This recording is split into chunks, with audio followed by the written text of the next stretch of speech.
मईशत इतनी कमज़ोर है तो फिर रिलीफ के लिए, सब्सिडी के लिए पैसे कहां से आएंगे। एक सीनियर वजीर ने हमें बताया कि हम कोशिश कर रहे हैं कि हम वजीर आजम को तब्दील करें और उनको ये कहें कि हर जगह ये सच नहीं चलता। इस वक्त जो महंगाई की सूरत हाल है उसमें कोई शक नहीं है कि हुकूमत के खिलाफ जो पब्लिक सेंटिमेंट है वो बहुत बढ़ता जा रहा है।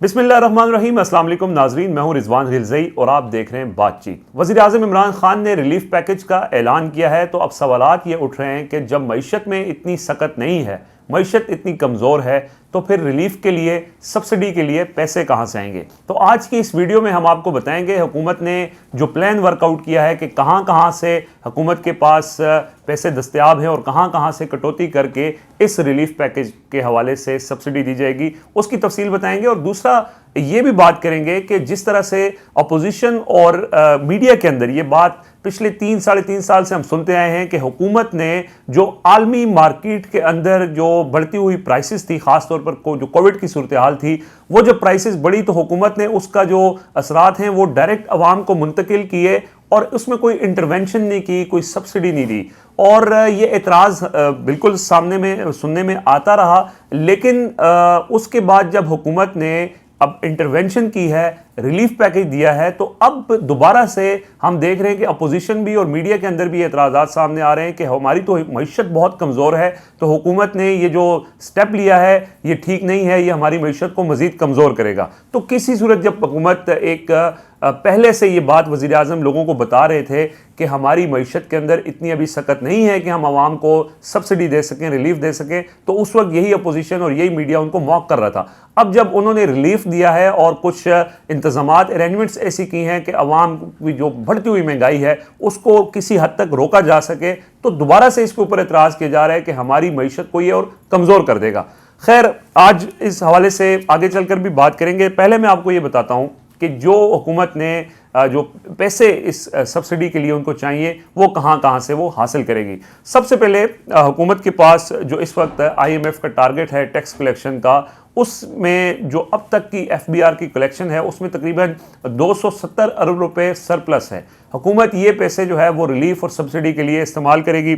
दूसरा, जो हुकूमत ने तरक्याती बजट जिसको हम PSDP कहते हैं, उसके अंदर कुछ तो जिसमें सड़कें बनती हैं और तामीराती काम होते हैं, वहाँ पर भी हुकूमत ने कुछ कटौती करके वो पैसे जो है वो मुंतकिल किए जाएंगे इस रिलीफ पैकेज में और इस आवाम को सब्सिडी दी जाएगी। तकरीबन 70 अरब रुपए की सब्सिडी इब्तदाई तौर पर जो वज़ीर आज़म ने ऐलान किया है, जो 10 रुपये पेट्रोल पर कम किए और बिजली में जो 5 रुपये फ़ी यूनिट कम किए, उसके हवाले से दी जाएगी। तो ये पैसे इस तरह पूरे होंगे। एहसास फंड जो 200 अरब रुपए उसके लिए रखे गए थे, उसमें कुछ पैसे हुकूमत के पास स्पेस थी, कुछ पैसे वहाँ से कहा जा रहा है कि 50 से 60 अरब रुपए वहाँ से भी हासिल किए जाएंगे और आवाम को जो सब्सिडी दी गई है उसके लिए मुंतकिल किए जाएंगे। जो कोविड के दौरान IMF ने कुछ थोड़ा सा रिलीफ दिया था जो कोविड के एक्सपेंसेस के हवाले से, वहाँ पर भी हुकूमत के पास कुछ पैसे पड़े हैं। ये पब्लिक अकाउंट्स कमेटी में भी रिवील हुआ था कि वो पैसे एज इट इज़ पड़े हुए हैं, वो हुकूमत इस्तेमाल करेगी। और दूसरा, जो ऑयल कंपनीज़ की तरफ से कुछ डिविडेंड्स हुकूमत के पास वो भी मौजूद थे जो सर्कुलर डेट को कम करने के लिए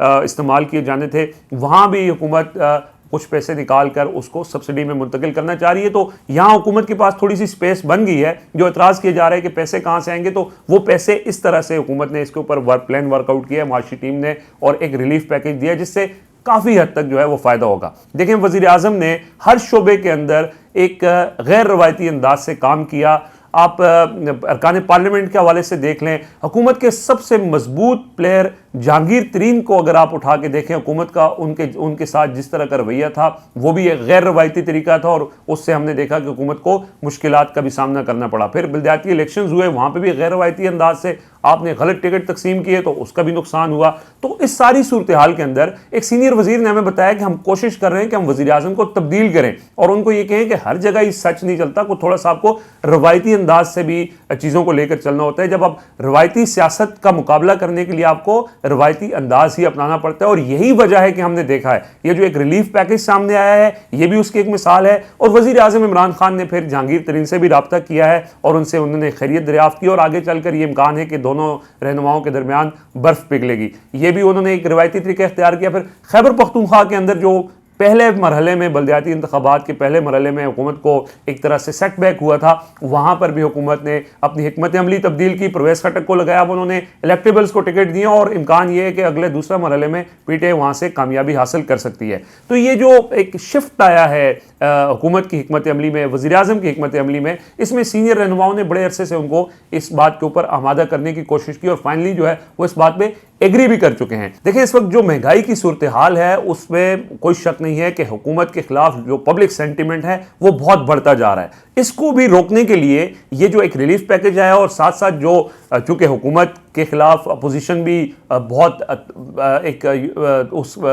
फोर्स के साथ निकली हुई है, तो उसमें भी हुकूमत के अपने लोगों को जिस तरह से अरकान पार्लियामेंट को फंड्स देना और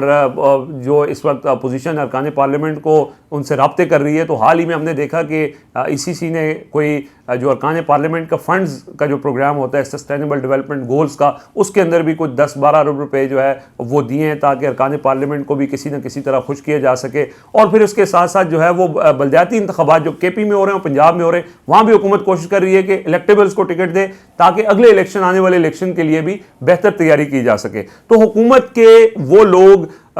जो हम देखा करते थे कि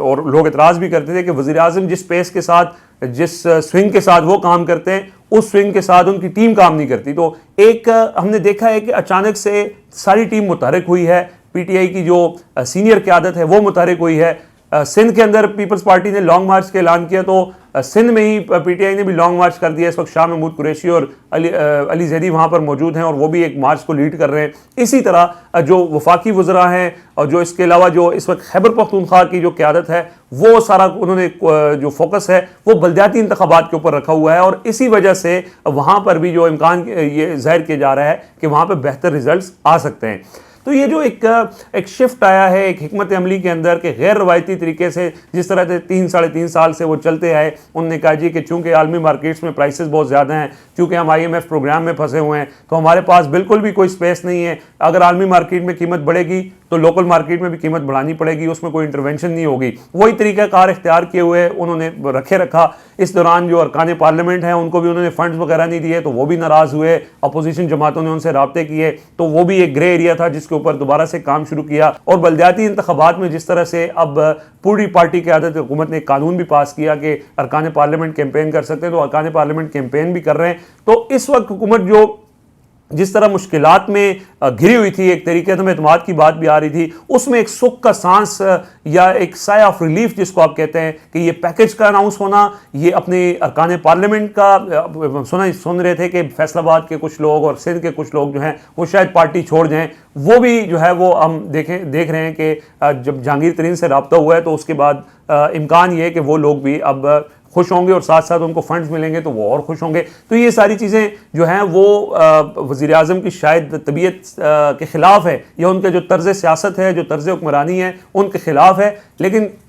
इस वक्त जो नीड ऑफ द आवर है गवर्नमेंट के लिए, उसमें ये जो तब्दील किया उन्होंने अपनी एक स्ट्रेटजी को, उसमें ये है कि लोगों को भी फ़ायदा होगा और अल्टीमेटली हुकूमत का फ़ायदा होगा। और जो एक PTI इस वक्त मुश्किलात का शिकार, उस मुश्किलात से निकलेगी, लोग परफॉर्म करेंगे, सारे लोग मुतहरिक होकर काम करेंगे, तो लोगों का ही फ़ायदा होगा और आवाम को रिलीफ मिलेगा, जो असल मकसद होता है हुकूमत का। तो आज के लिए इतना ही। बातचीत को आप सब्सक्राइब भी करें, हमारी वीडियोस को लाइक करें, उसके ऊपर कमेंट लाजमी करें, आपकी जो राय है उसका इजहार करें, फीडबैक ज़रूर दें। अब तक के लिए इतना ही, इजाज़त दीजिए, अल्लाह हाफिज़।